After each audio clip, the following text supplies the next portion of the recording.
বং মিডিয়াকে ছেড়ে অ্যাঞ্জেল প্রিয়া অন্য রিলেশনশিপে গেছে এবং এদের মধ্যে ডিভোর্স হয়েছে। যাই হোক, যেটা শুনিলেন ওই বিষয়টা আর কি আমার অ্যাঞ্জেল দিদি আসি আর কি ক্লিয়ার করে।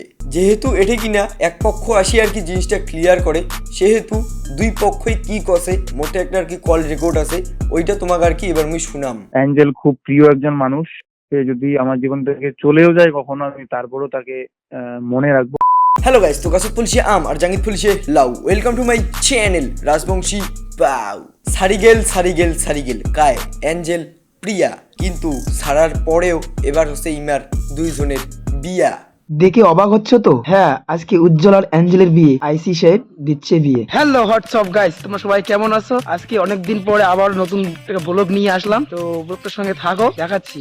আজকের ব্লগটা খুবই স্পেশালি যে একটা ব্লগ হতে চলছে। আজকের ব্লগটাতে থাকতেছে আমাদের কোচবিহার কোতোয়ালি থানার আইসি সাহেব, বং মিডিয়া উজ্জ্বল, অ্যাঞ্জেল প্রিয়া, আমি তো থাকতেছি, মামা মামি আছে, দিদা আছে। আজকে আইসি স্যার নিজেই উজ্জ্বল আর অ্যাঞ্জেলের বিয়ে দিবে, তো ব্লগটা দেখবে না? মোর এই দুইটা যে ভিডিও আছে, এই দুইটা ভিডিও দেখলে তোমার সবকিছু বুঝে যাবেন। আর নতুন করিয়া কিছু কষো না, কিন্তু নতুন করিয়া যেইটা আসিছে ওইটা বিষয়ে আজকের ভিডিওটা হবে। তো আমার যে অ্যাঞ্জেল দিদি আছে ও আর কি ওর ইনস্টা যে প্রোফাইল আছে, ইনস্টা প্রোফাইলও দাসিয়া ও জিনিসটা ক্লিয়ার করে এইটা কোয়া। নমস্কার, এই মুহূর্তে সবাই একটা কথাই বলতেছে যে বং মিডিয়াকে ছেড়ে অ্যাঞ্জেল প্রিয়া অন্য রিলেশনশিপে গেছে এবং এদের মধ্যে ডিভোর্স হয়েছে। আচ্ছা, কেউ কখন আমরা বলেছি যে আমাদের মধ্যে ডিভোর্স হয়েছে? না উজ্জ্বল বলেছে, না আমি বলেছি। তবে হ্যাঁ, আমাদের মাঝে একটু ঝামেলা চলছে। এই ঝামেলার জন্য আমরা দুজনকে আলাদাভাবে রেখেছি এবং এটাও না যে আমরা রিলেশনটা নষ্ট করতে চাচ্ছি, আমরা সময় নিচ্ছি যাতে আমাদের রিলেশনটা ঠিক হয়। তবে ফেসবুকে যে একটা ট্রোল হচ্ছে আমাকে নিয়ে, যে আমি বং মিডিয়াকে ছেড়ে একটা রিলেশনশিপে গেছি অন্য ছেলের সাথে, এটা একদমই ফেক। আমি ফ্রেন্ড হিসাবে ওর সাথে আমি কথা বলি এবং ওর সাথে আমার ভিডিও কলও হয়, এবং ছেলেটাও আমাকে বলে যে তোমাদের কোচবিহারে কি আছে দেখার মতো জায়গা। আমি বললাম আমাদের কোচবিহারে রাজবাড়ি আছে, মদনমোহন মন্দির আছে, কিছু দেখা হবে। ঠিক আছে, এইসব এইগুলো নিয়ে কথা হয়েছে, ফ্রেন্ড হিসাবে কথা হয়েছে। আর আমি তার গার্লফ্রেন্ডকে একটা কথাই বলবো যে বোন দেখো, আমি তোমার না সংসার ভাঙতে গিয়েছি না কিছু, না আমি তোমার বয়ফ্রেন্ডের সাথে আমি রিলেশনশিপে গেছি। আমিও এক রিলেশনশিপে আছি, থাকা সত্ত্বেও আমি চাইবো না যে আমি অন্য কারোর সাথে আমি রিলেশনশিপে যাবো। যাই হোক, যেটা শুনিলেন ওই বিষয়টা আর কি আমার অ্যাঞ্জেল দিদি আসি আর কি ক্লিয়ার করে।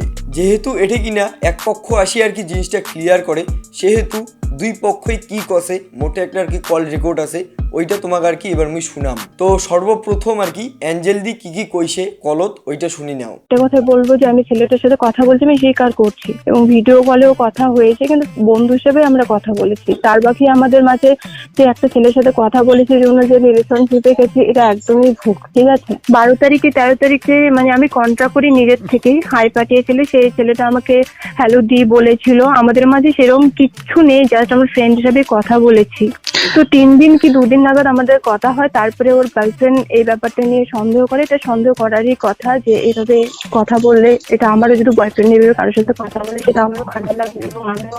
অ্যাঞ্জেল দির ব্যাপারটা শুনিলেন, এবার হচ্ছে আমার উজ্জ্বলদা কি কষে ওই ব্যাপারটা এবার তোমার শুনি নাও। আমাকেও যখন ফোন করে বলা হয় যে এই ব্যাপার, যে তোমার গার্লফ্রেন্ড কেন আমার বয়ফ্রেন্ডকে এভাবে ফোন করে, নিজের থেকে SMS করে উঠছে, তো অটোমেটিক রাগ ওঠে। স্বাভাবিক, যে মানুষটাকে ভালোবাসা সেই মানুষটার উপর রাগ অভিমান থাকবে। সেই সূত্রে রাগের মাথায় হয়তো পাবলিকলি চলে আসছে এই মেয়েটা, এবং এই সম্পর্ক বা এই ব্যাপারটার জন্য আমাদের মধ্যে বিচ্ছেদ কোনোভাবেই নয়। এটার 0.1% কোনো এফেক্ট নেই আমাদের সম্পর্কের বিচ্ছেদের বিষয়ে। আমাদের পারিবারিক এবং ফ্যামিলিগত কিছু সমস্যা হচ্ছে, একটা রিলেশনের সমস্যা, তো তাই আমরা একটু সেপারেট থাকার চেষ্টা করছি, একটু দূরে থাকার চেষ্টা করছি। ওই প্রথম অবস্থায় এই বোনটা, ও তো ভালোবাসে ওর বয়ফ্রেন্ডকে, তো এই ভিডিও কল এইসব শোনার পরে তো অটোমেটিক রাগ উঠবে। ওই জায়গায় আমি থাকলে আমারও রাগ উঠবে।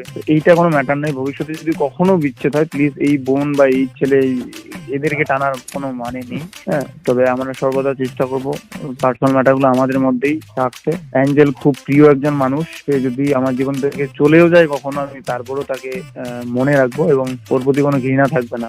এটি কিনা ইমে দুইজন এইটাই ক্লিয়ার করে দিল যে বাদ বাকি যে আরো দুইজন ছিল, দাদাটা আর দিদিটা, তো ওঠে কিনা ইমার যে রিলেশনশিপটা যে ভাগ হয়ে গেছে, এটি কিনা উমার তার পিছনত কোনো হাত নাই। আর ইমার রিলেশনশিপটা দূরত্বের পিছনে পারিবারিক কিছু কারণ। যাই হোক, তো তোমরা তো এবার সবকিছু ক্লিয়ার হয়ে গেলেন যে কোর্টে থাকিয়া কি হয়েছে।